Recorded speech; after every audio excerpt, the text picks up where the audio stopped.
Hello everyone, my name is Shahbaz Ali and welcome back Tata vocational training institute. तो friend, इससे पहले मैं पार्ट 1 बना चुका हूँ कन्वेयर सिस्टम के बारे में, जहाँ पर मैं एक एक चीज़ के बारे में बताया हूँ। कन्वेयर सिस्टम क्या होता है, बेल्ट क्या होता है, पुली क्या होता है। अभी क्या है कि पार्ट 2 में क्या है, पार्ट 1 बहुत लॉन्ग वीडियो बन गए थे, तो पार्ट 2 में बना पड़ा उसे और कंटिन्यू करने के लिए, राइट। तो पार्ट 2 में भी बहुत सारे पार्ट्स होंगे, बेल्ट के स्पेसिफिकेशन होंगे, बेल्ट के टाइप्स होंगे, बहुत सारी चीज़ होंगे। चलिए स्टार्ट करते हैं। अगर आप पार्ट 1 नहीं देखे हो तो मैं आई बटन पे दे दूंगा या फिर डिस्क्रिप्शन में लिंक दे दूंगा, वहाँ से आप देख लेना पार्ट 1, राइट। तो आपको बहुत ज़्यादा समझ आएगा कन्वेयर सिस्टम के बारे में। चलिए स्टार्ट करते हैं पार्ट 2।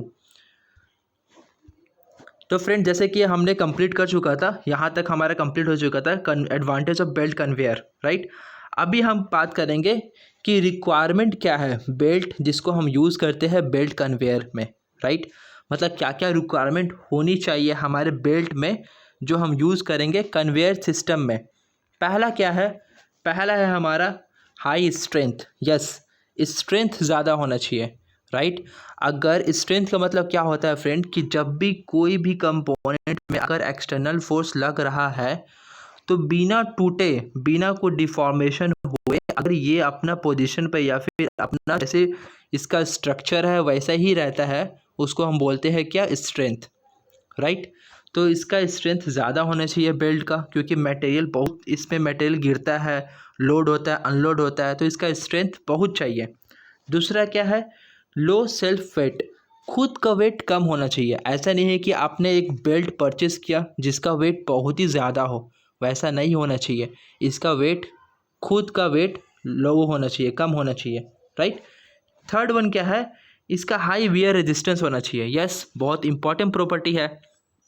जैसे कि आपको पता है कि मेरा बेल्ट में क्या होता है, कंटिन्यू मेरा मटेरियल गिरता है। मटेरियल क्या होता है? लोड एंड अनलोड होता है। तो अगर इसका वियर रेजिस्टेंस, वियर का मतलब क्या होता है? घर्षणा या फिर उसमें कोई भी खराबी आना, बेल्ट पे स्क्रैचेस आना, वो क्या होता है? वियर होता है। तो अगर मान लेते हैं इस पे ऐसा कोई कंपोनेंट्स गिरा जिससे क्या हो रहा है कि वियर ज़्यादा हो रहा है, तो वो बेल्ट आपके लिए अच्छा नहीं होगा, ठीक है। तो वियर रेजिस्टेंस भी क्या होना चाहिए? इसमें ज़्यादा होना चाहिए, ताकि ये ज़्यादा से ज़्यादा वियर को रेजिस्ट कर सके, अपने आप को स्क्रैच ना हो, राइट। फोर्थ वन क्या है? D number, low elastic and permanent elongation.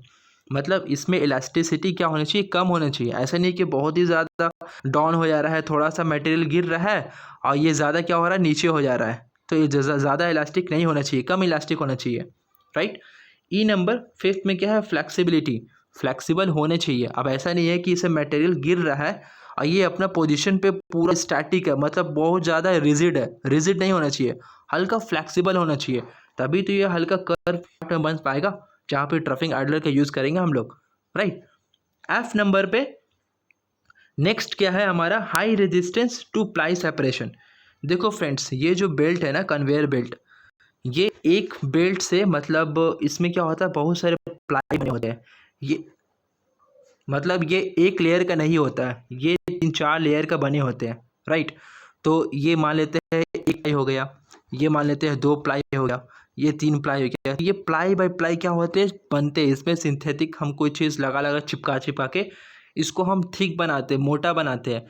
तो इसमें क्या होता है कि इसका जो प्लाई सेपरेशन है ना, देखते हो कि बहुत सारे बेल्ट ऐसे होते हैं जो फटना स्टार्ट हो जाते हैं, तो एक लेयर निकलता है, 2 लेयर निकलता है, तो उससे क्या होता है? प्रॉब्लम हो जाएगी ना हमारी बेल्ट में।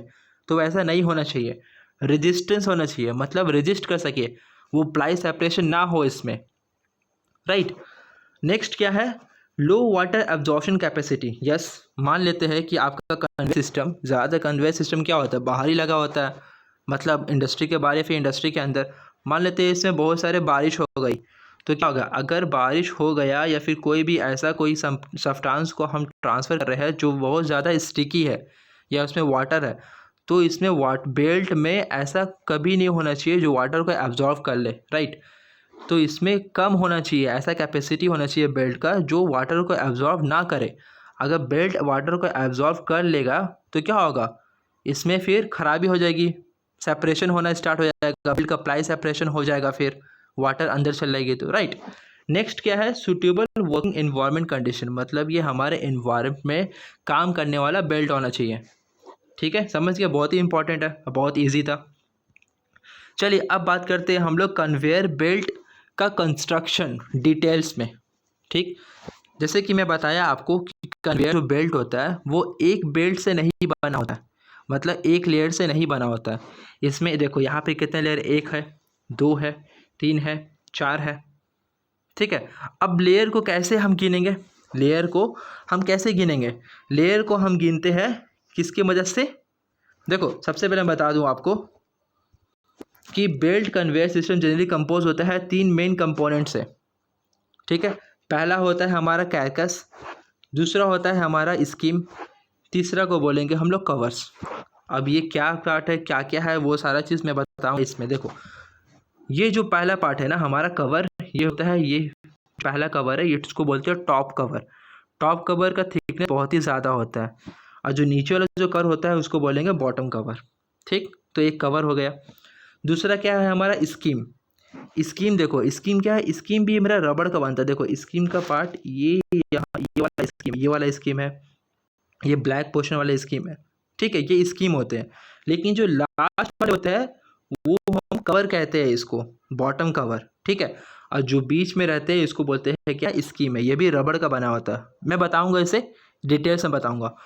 और ये जो बने रहते हैं ना, देखो कवर, ये कैरकस, ये जो कैरकस रहते हैं वो सिंथेटिक के फैब्रिक के बनते हैं। देखो ये कैरकस होते हैं, ये सब क्या है, कैरकस है। ठीक है, तो आगे बताऊंगा इस सब चीज़ के बारे में क्या क्या क्या है। देखो सबसे पहले हम बताएंगे कैरकस के बारे में। कैरकस के बारे में कुछ जान लेते हैं हम लोग। तो कैरकस क्या है, रीइंफोर्समेंट यूजुअली फाउंड होता है कहाँ पर, बेल्ट के अंदर साइड में, जैसे कि हमने देखा। इसका काम क्या होता है कैरकस का, ये प्रोवाइड करता है टेंसाइल स्ट्रेंथ बेल्ट को। जब बेल्ट में लोड आता है तो टेंसाइल स्ट्रेंथ किसके कारण आता है, टेंसाइल स्ट्रेंथ कैरकस के कारण। ठीक है, पहला। दूसरा क्या है, ये एब्जॉर्व करता है इम्पैक्ट लोड। जब भी बेल्ट में हम लोग कोई भी कंपोनेंट्स गिराते हैं तो जो इम्पैक्ट लोड को जो क्या करता है, लोड करता है ना, एब्जॉर्ब करता है, वो कौन करता है, कैरकस करता है। ये प्रोवाइड करता है bulk and lateral stiffness provide करता है। ठीक है, फिर नेक्स्ट क्या है, बेल्ट्स को कनेक्ट करता है एंड में by splicing them with belt fasteners. ठीक, कैरकस प्रोवाइड कर सकता है एक अच्छा स्ट्रेंथ, मतलब ये बेल्ट को स्ट्रेंथ प्रोवाइड करने के लिए, टेंसाइल स्ट्रेंथ प्रोवाइड करने के लिए, इम्पैक्ट को एब्जॉर्ब करने के लिए, इसलिए काम आता है कैरकस का। ठीक है, अब कैरकस देखो, कैरकस मेरा दो टाइप्स के होते हैं, एक मेरा फैब्रिक टाइप और एक मेरा स्टील कॉर्ड टाइप। फैब्रिक में क्या होता है, देखो इस टाइप का क्या होता है, फैब्रिक का बना होता है, इस टाइप का, ये फैब्रिक टाइप हो गया। ये स्टील का बना होता है, ये जो स्टील कॉर्ड है स्टील का बना होता है कुछ इस तरीक़ा से, तो ये क्या हो गया, स्टील कॉर्ड हो गया। ठीक है, दो टाइप का हो गया, fabric and steel cord type.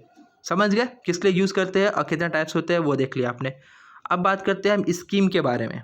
Right, scheme जो रबड़ के रहते हैं। देखो द रबड़ पीवीसी पॉलीविनाइल क्लोराइड या फिर यूरेथेन का, ये क्या होते हैं, प्लाइज, और ये बिटवीन द प्लाइज होते हैं, इसको बोलते हैं स्कीम।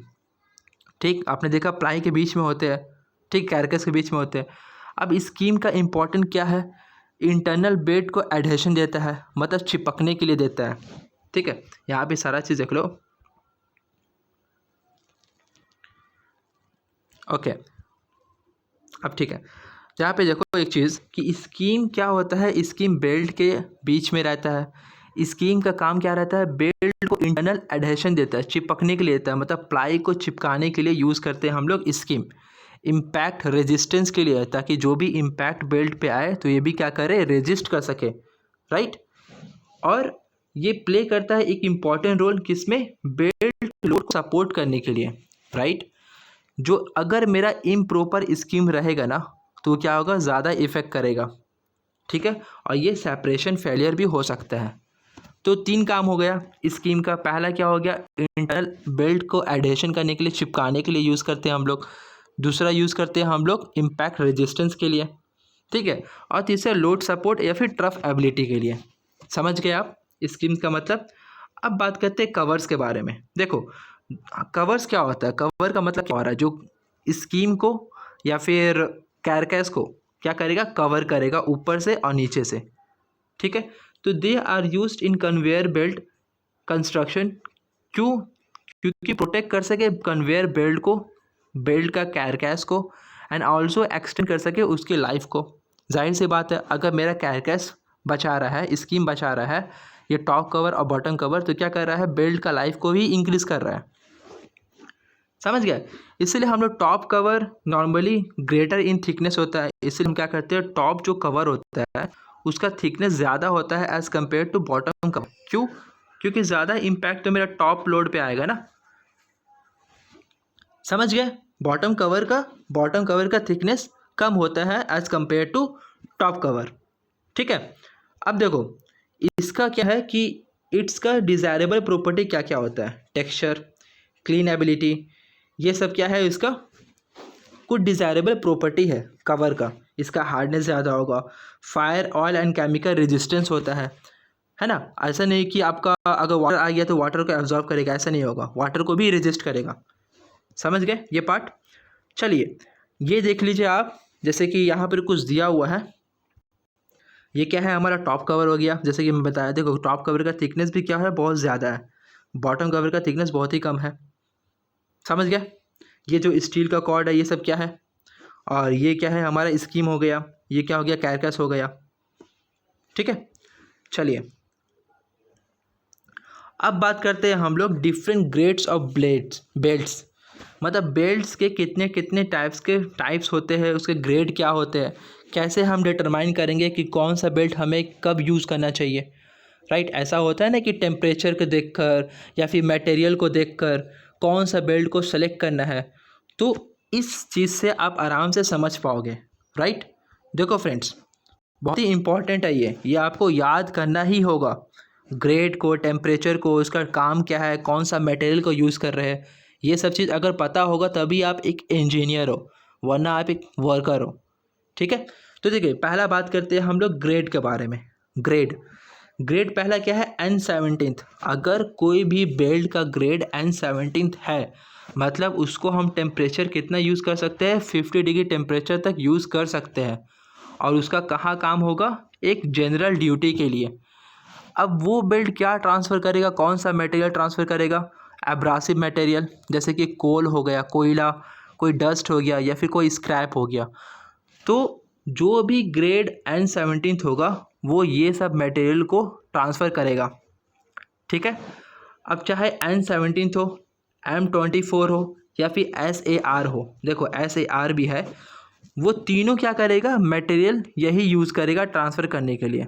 लेकिन इससे सब चीज़ का टेम्परेचर देखो अलग है, N17 का 50 है, M24 का 64 है।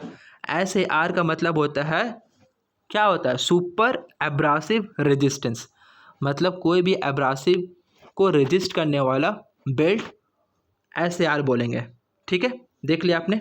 चलिए दूसरा हम बात करते हैं HR का मतलब क्या होता है, जो हीट रेजिस्ट करो, हीट रेजिस्टेंस वाला ही बेल्ट होता है। क्योंकि हमें क्या करना है, हमें तो बस ये सब मटेरियल को ही ट्रांसफ़र नहीं करना है ना, और भी बहुत सारे मटेरियल्स होते हैं, जैसे कोक हो गया। कोक कैसे बनते हैं, कोयला को हम लोग कोक ओवन में डालते हैं और बहुत ज़्यादा हीट होता है वो। ठीक है, सिंटर हो गया, लाइमस्टोन हो गया।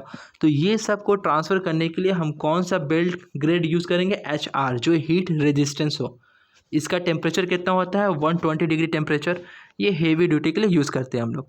सेम वैसे ही SHR का मतलब होता है सुपर हीट रेजिस्टेंस, मतलब और भी ज़्यादा हीट। राइट, मतलब और भी ज़्यादा टेम्परेचर, मतलब 180 डिग्री टेम्परेचर रहे, इसको एक्स्ट्रा हेवी ड्यूटी के लिए यूज़ करते हैं।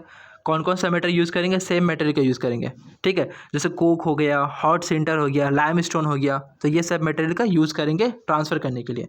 राइट, अगर और भी टेम्परेचर में ज़्यादा अगर आ गया, जैसे कोक हो गया, हॉट सिंटर, या फिर और भी टेम्परेचर, मतलब इसका टेम्परेचर से इसका टेम्परेचर बहुत ही ज़्यादा है, तो 220 डिग्री टेम्परेचर इसका है, तो हम क्या करेंगे, अल्ट्रा हीट रेजिस्टेंस वाला बेल्ट यूज़ करेंगे।